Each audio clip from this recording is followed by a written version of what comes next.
नमस्कार प्रिय बच्चों। पिछले व्याख्यान में हमने वज़ीर के रूप में बलबन की उपलब्धियों के विषय में पढ़ा और देखा कि नासिरुद्दीन महमूद तो सिर्फ नाम का सुल्तान था, उसकी अधिकांश शक्तियों का इस्तेमाल बलबन करता था। आज हम सुल्तान के रूप में बलबन की उपलब्धियों के विषय में पढ़ेंगे। 18 फरवरी 1266 ईस्वी को नासिरुद्दीन महमूद की मृत्यु हो गई। उसके कोई पुत्र संतान नहीं थी और बलबन अपने वज़ीर काल में अपने कार्यों से जनता का अति प्रिय तथा विश्वसनीय पात्र बन गया था। अतः उसके बाद 1266 ईस्वी में वह दिल्ली के तख्त पर बैठा। प्रोफेसर निज़ामी का कहना है कि बलबन ने नासिरुद्दीन महमूद को मरवा दिया था, क्योंकि उसे ये लगता था कि वह खुद सुल्तान से 20-25 साल बड़ा था और अगर वह अपनी प्राकृतिक मौत मरता तो हो सकता है कि बलबन को गद्दी पर बैठने का अवसर ही नहीं मिलता। इब्न बतूता और इसामी ने स्पष्ट लिखा है कि बलबन ने नासिरुद्दीन को विष दिया था। उन्होंने भी इसका कारण बलबन का महत्वाकांक्षी होना बताया है। इन धारणाओं पर बलबन को राज्य हंता बताया जाता है, किंतु तारीख़ मुबारक शाही में बताया है कि सुल्तान की मृत्यु बीमारी के कारण हुई थी। हबीबुल्लाह भी इसी का समर्थन करते हुए लिखता है कि सुल्तान की मृत्यु प्राकृतिक रूप में हुई थी और चूंकि उसके कोई पुत्र नहीं था, अतः बलबन सुल्तान बन गया। उसे राज्य हंता बताना उचित नहीं है। उसके प्रशासनिक अनुभव में तो कोई संदेह नहीं रहा था, अतः नासिरुद्दीन महमूद की मृत्यु के बाद उसे सुल्तान पद पर सरलता से बैठने का अवसर मिल गया। यह सत्य है कि अपने वज़ीर काल में उसने राज्य को अनेक कठिनाइयों से मुक्त किया, फिर भी दिल्ली उसके लिए कोई तख्त, कोमल कुसुमों का तख्त नहीं था। उसके सामने 3 कठिनाइयाँ मुख्य रूप से प्रस्तुत थीं।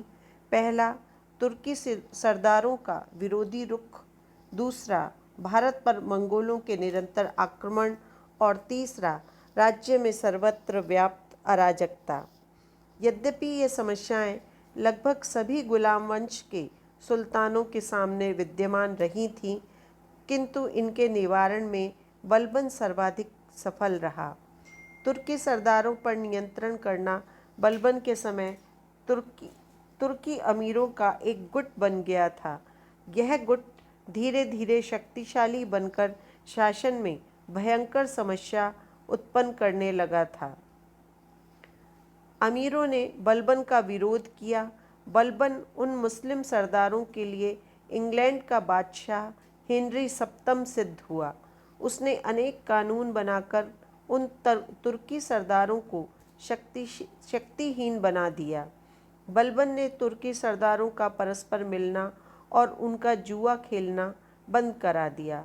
सरदारों को परस्पर वैवाहिक संबंध स्थापित करने में भी सुल्तान की अनुमति लेना अब आवश्यक हो गया।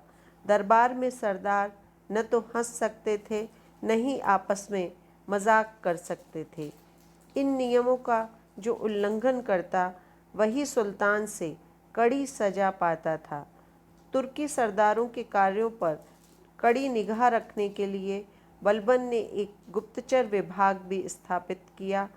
उन गुप्तचरों की मदद से सुल्तान को साम्राज्य के सभी समाचार मिलते रहते थे। बंगाल का सूबेदार तुगरिल बेग ने 1279 ईस्वी में स्वयं सुल्तान की उपाधि धारण कर बंगाल को दिल्ली से स्वतंत्र घोषित कर दिया। बलबन ने अवध के सूबेदार अमीन खां के नेतृत्व में तुगरिल के विरुद्ध एक सेना भेजी, किंतु अमीन खां पराजित हुआ। ऐसे में उसका सिर कटवाकर बलबन ने दिल्ली दरवाजे पर लटकवा दिया। दूसरी सेना मलिक तिरमित के नेतृत्व में भेजी गई, किंतु वह भी तुगरिल बेग से पराजित हुआ। इस पर बलबन आग बबूला हो गया और दिल्ली का शासन कोतवाल फखरुद्दीन को सौंपकर अपने पुत्र बुगरा खां के साथ वह स्वयं बंगाल की ओर रवाना हुआ। अवध में उसने 2 लाख सैनिकों की भर्ती की और वर्षा की चिंता न करते हुए वह तीव्र गति से बंगाल की ओर बढ़ा। बलबन के आने की खबर सुनकर तुगरिल बेग राजधानी छोड़कर पूर्वी बंगाल की ओर भाग गया, किंतु उसका पीछा किया और हाजी नगर में उसका वध करवा दिया। विद्रोहियों का क्रूरता से दमन किया गया। तुगरिल के सहायकों को लखनौती के बाजार में फांसी पर लटकाया गया। इतिहासकार बर्नी लिखता है कि मुख्य बाजार में दोनों ओर 1-2 मील लंबी सड़क पर एक खूंटी की पांति गाड़ी गई और उस पर तुगरिल के साथियों का शरीर ठोक दिया गया।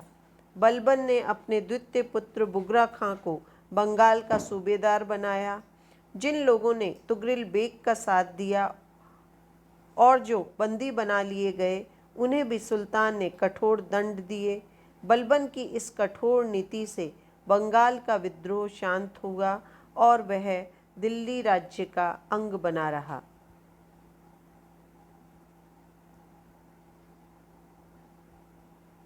मंगोलों का भय भारत में इल्तुतमिश के समय से ही आरंभ हो गया था।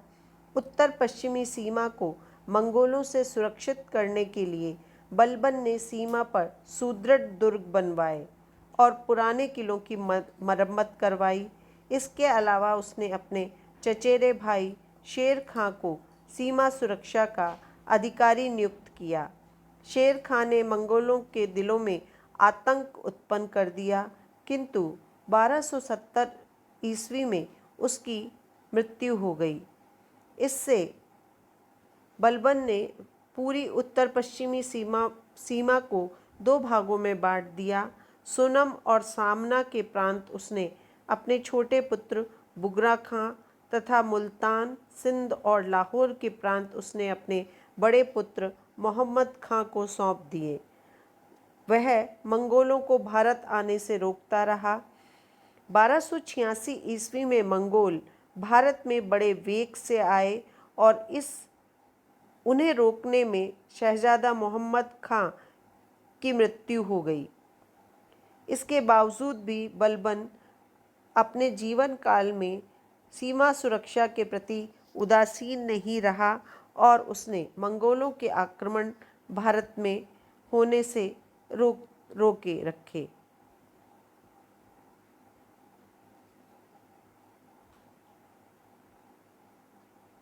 बलबन ने दिल्ली और उसके आसपास के क्षेत्रों को विद्रोहियों तथा डाकुओं से सुरक्षित करने के भी प्रयास किए।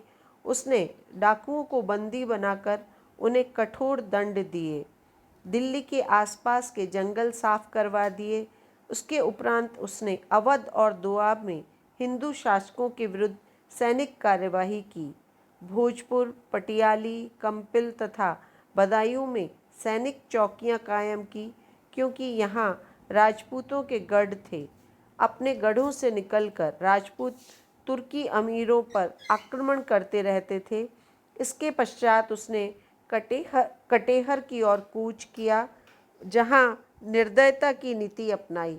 यहाँ के मकानों को उसने जला दिया और संपूर्ण जनता को मौत के घाट उतरवा दिया। स्त्रियों और बच्चों को गुलाम बनाया। इन बर्बर तरीकों से सुल्तान ने लोगों के हृदय को आतंकित किया। इसी प्रकार की आतंकपूर्ण नीति उसने राजपूतों के विरुद्ध अपनाई और अपनी सल्तनत में शांति स्थापित की। बच्चों, आज के व्याख्यान में इतना ही। बलबन की राजत्व नीति के विषय में हम अगले व्याख्यान में पढ़ेंगे। धन्यवाद।